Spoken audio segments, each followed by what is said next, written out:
Buenos días, Virginia. Buenos días. Bueno, hoy vamos a hacer un pequeño paseíto, ¿no? Sí, nos vamos a la playa de la Huir, que está al final de la playa de Gandía.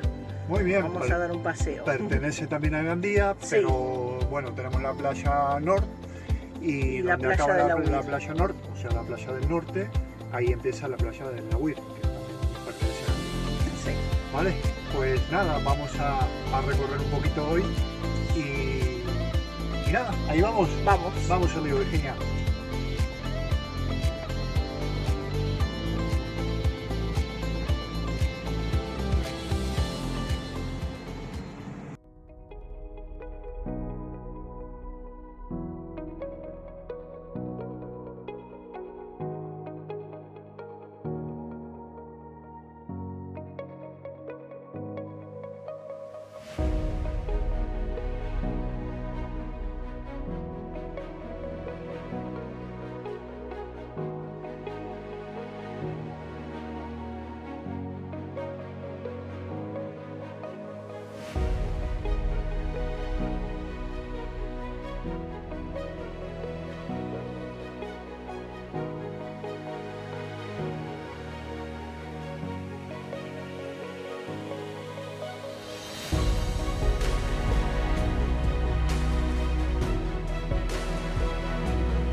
Bueno, hemos llegado al final por el día de hoy, ¿no? Sí, ya nos vamos. Hemos recorrido un poquito la playa, está muy linda.